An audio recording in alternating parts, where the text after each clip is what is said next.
şu an Hilvan'da ben sizin paylaşımlarınızı da sürekli bizim Aksa merkezden takip ediyorlar.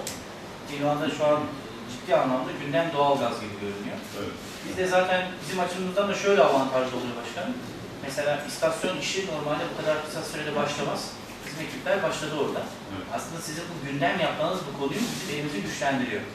Biz mesela şimdi hemen merkeze diyoruz ki bakın diyoruz ilçede gündem doğalgaz.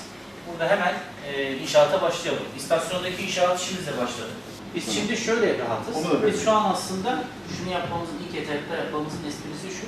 Biz ana şebekeyi yapıp istasyonu yaptıktan sonra buralardaki dağılımı zaten belirtilen talepler çerçevesinde.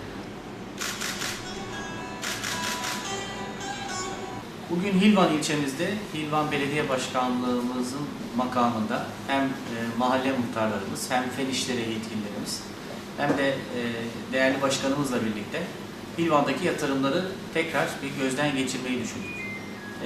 Hilvan ilçemize 2020 yılında doğalgaz arzını sağlamak üzere bütün yatırımları yürütüyoruz. Şu an için doğalgaz altyapı çalışmaları son sürat devam ediyor. Çalışmalar süratli bir şekilde gidiyor. Bizim halkımızdan beklentimiz ön abonelik başvurularını yapmak suretiyle doğalgaz yatırımlarının yol haritasını çizmek konusunda desteklerini bekliyoruz.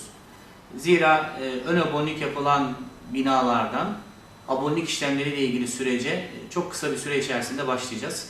Hedefimiz inşallah kış aylarında Hilvan ilçesine doğalgaz arzını sağlamaktır. Ben başkanımıza özellikle teşekkür ediyorum. Her an, her zaman yanımızda desteklerinden ötürü. Halkımızı da bir an evvel ön abonelik işlemlerini tamamlamak üzere ön abonelik bürolarına bekliyorum. Evet, bugün doğalgaz Şanlıurfa Şube Müdürü Muhammed Ural Bey ve teknik arkadaşlarıyla beraber bizi ziyaret ettiler. Biz de şu anda Fen İşleri Müdürümüz, mahalle muhtarımızla beraber doğalgazdan kimler faydalanabilecek veya daha çok vatandaşın faydalanabilmeleri için neler yapabiliriz? O konuda bir istişare ettik. Ben başta Muhammed Bey ve ekibine teşekkür ediyorum. Gerçekten bu günümüz pandemi vakalarından dolayı ona rağmen hızlı bir çalışma yaptılar. Çünkü daha önce biz Hilvanlı hemşehrilerimize 2020 yılında doğalgaz gelecek diye söz vermiştik.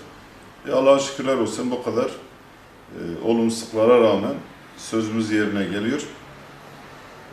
Bu konuda arkadaşlar çalışmaları yapıyorlar. Biz de belediye olarak imkanlarımız dahilinde arkadaşlarımıza çalışmalar konusunda yardımcı oluyoruz.